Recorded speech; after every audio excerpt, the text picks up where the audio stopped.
একসময় এক বয়স্ক মিলার ছিল যার ৩ ছেলে ছিল। যখন মিলার মারা গেল, তখন তিনি তার ছেলেদের একটি মিল, গাধা এবং একটি বিড়াল রেখে গেলেন। সবচেয়ে বড়টি মিলটি পেয়েছে, মাঝখানে গাধা পেয়েছে, এবং সবচেয়ে কনিষ্ঠকে বিড়ালটি নিতে হয়েছিল। বড় ভাইরা তাকে দেখে হেসেছিল, তবে বিড়ালটি প্রতিশ্রুতি দিয়েছিল যে যদি সে তার জোড়া ভাইকে একটি জুতো এবং একটি ব্যাগ দেয় তবে তিনি তার ছোট ভাইকে ধনী করে তুলবেন। মালিক অবাক হয়েছিলেন, তবে বিড়ালের অনুরোধটি পূরণ করেছিলেন। ফালফিল্ড বিড়াল তৎক্ষণাৎ তার পিছনের পায়ে বুটগুলি টানল, বস্তার মধ্যে ওটপোর্ট এলে এটি কাঁধের উপরে ফেলে দিল এবং শিকারে গেল। বনে ব্যাগটি খুলে মাটিতে ফেলে দিল এবং নিজেকে ঝোপায় লুকিয়ে রাখল।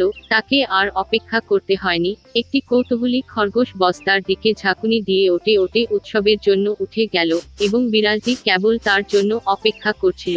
সে ঝাঁকুনা থেকে লাফিয়ে বেরিয়ে গেল, ব্যাগটি শক্ত করে কাঁধে তুলেছিল এবং রাজকীয় দুর্গে গেল। সে দেশের রাজা ভালো খাবারের এক মহান প্রেমিক ছিলেন। বিড়াল তাকে গভীরভাবে প্রণাম জানালো, খরগোশটি হস্তান্তর করল এবং বলল যে এটি তার মাস্টার মার্কুইস ডি কারাবাসের উপহার। রাজা এই আশ্চর্য হয়ে আনন্দিত হয়েছিলেন। বিড়াল প্রকৃত মহামানবের মতো মাথা নত করে রাস্তায় ধাক্কা মারল। পরের দিন তিনি আবার বস্তা নিয়ে শিকারে গেলেন। এবার তিনি দুটি চর্বিযুক্ত পার্টরিজ ধরতে সক্ষম হন। রাজা আরও একটি মনোরম উপহার দেখে আনন্দিত হয়েছিলেন।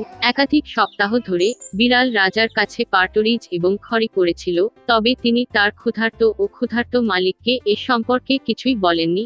একবার বিড়াল প্রাসাদে একটি রাজকন্যাকে দেখল। সে খুব সুন্দর ছিল।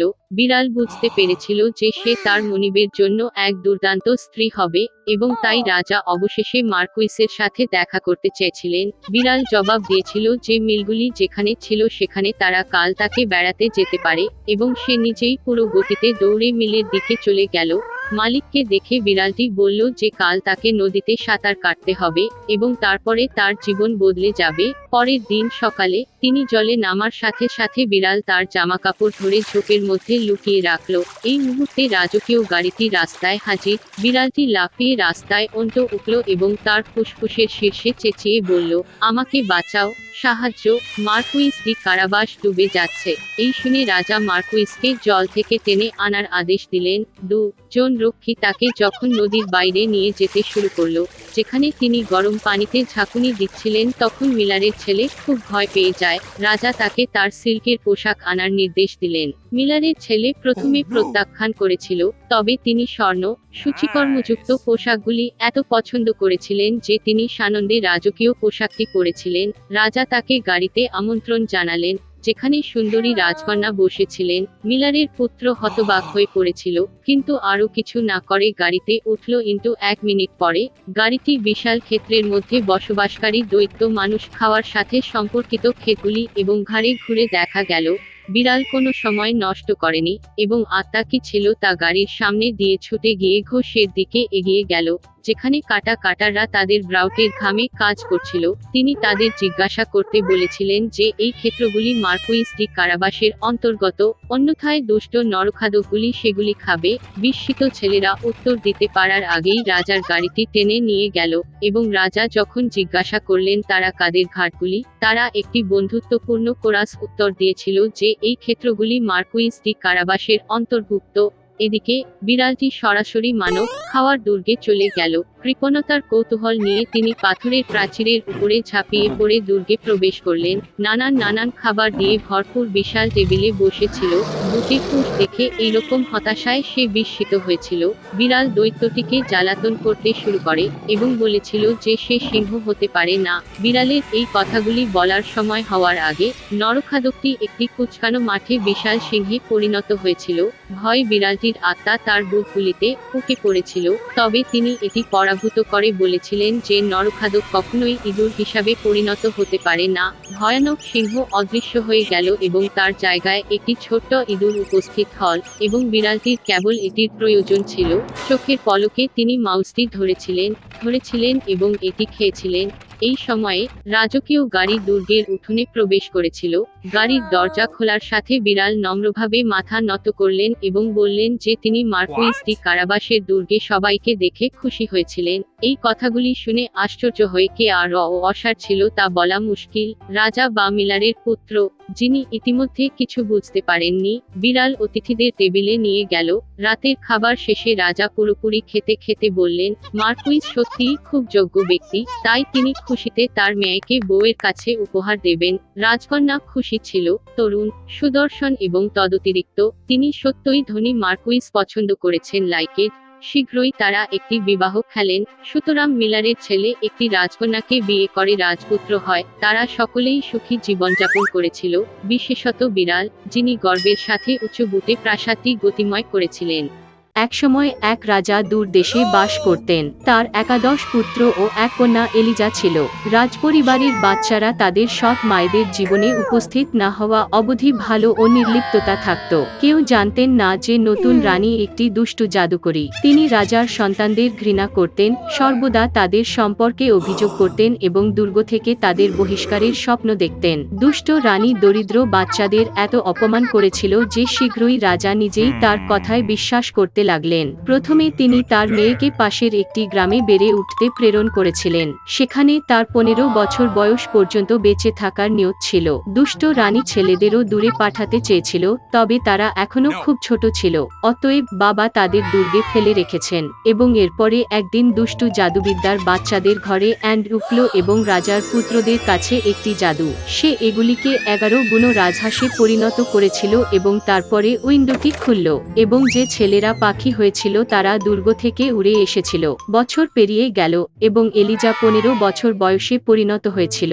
এই দিন তিনি প্রাসাদ ফিরে রাজার আগমনের অপেক্ষার সময় মেয়েটি তার সৎ মায়ের সাথে দেখা করেছিল। তিনি রাগ করেছিলেন যে রাজকন্যা এখন প্রাসাদে বাস করবেন এবং এলিজা রাস্তা থেকে ক্লান্ত হয়ে পড়েছিল, কিভাবে সে ঘুমিয়ে পড়েছে তা খেয়াল করেনি। সঠিক মুহূর্তটি বেছে নেওয়ার পরে রানী ঘরে অ্যান্ড্রুকে মেয়েটির গায়ে একটি স্পেল দিল। হঠাৎ রাজকন্যার চুল নোংরা এবং মুক্ত হয়ে গেল এবং তার চেহারা বদলে গেল এবং গা ডার্ক হল। এই সময় রাজা দুর্গে ফিরে সে তার মেয়েকে মিস করেছিল এবং তার সাথে দেখা করার স্বপ্ন দেখেছিল।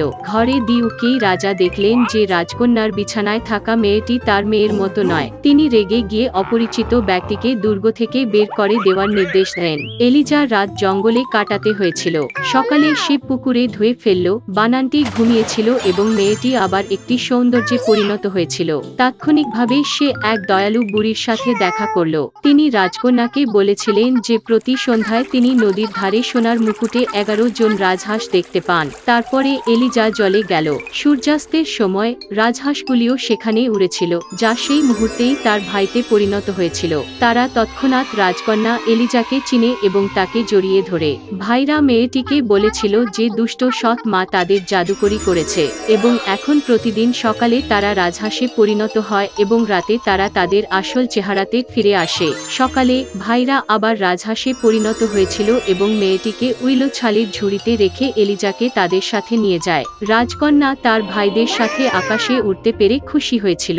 তার কাছে মনে হয়েছিল এটি একটি সুন্দর স্বপ্ন এবং শীঘ্রই তিনি বাস্তবের জন্য ঘুমিয়ে পড়েছিলেন। একটি স্বপ্নে দুর্গের রূপকথার রূপটি তার কাছে উপস্থিত হয়েছিল, যিনি বলেছিলেন যে কিভাবে আপনি ভাইদের বাঁচাতে পারবেন। এলিজাকে কিছু নেকলেট বাছাই করতে হয়েছিল এবং ভাইদের জন্য 11টি শার্ট বুনতে হয়েছিল, কিন্তু কিছুই বলছিল না, না হলে ভাইরা চিরতরে অদৃশ্য হয়ে যাবে। পরদিন সকালে মেয়েটি নেকলেট সংগ্রহ করা শুরু করে। ঘাস তার হাত পুড়িয়ে ফেলল, কিন্তু এলিজা তা টানতে থাকলো। হঠাৎ মেয়েটির মুখোমুখি হল পাশের এক সুদর্শন রাজপুত্র হান্টিং। তিনি রাজকন্যার সৌন্দর্য দেখে মুগ্ধ হয়ে হ্যালো বলতে তার কাছে গেলেন। তবে এলিজা পরীর কথা স্মরণে রেখেছিল এবং তাই একটি কোথাও বলেনি। রাজকন্যা বন সৌন্দর্যের নীরবতায় হতবাক হয়ে গিয়েছিলেন, তাই তিনি শীঘ্রই তাকে তার স্ত্রী হিসাবে নিয়ে যান এবং তার দুর্গে নিয়ে যান। প্রাসাদে দিন কাটানোর সময় রাজকন্যা গোপনে নেকলেট শার্ট বুনতে থাকে, কিন্তু একদিন রাজপুত্রের পরামর্শদাতা এলিজা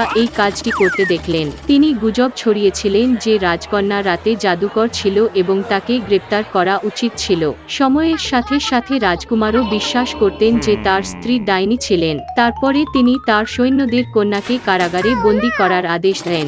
যাই হোক, এমনকি কারাগারে যুবক রাজকন্যা শার্ট বয়ন অবিরত করে। অবশেষে এমন দিন এসে গেল যখন এলিজা শেষ শার্টটি সেলাই শেষ করলেন।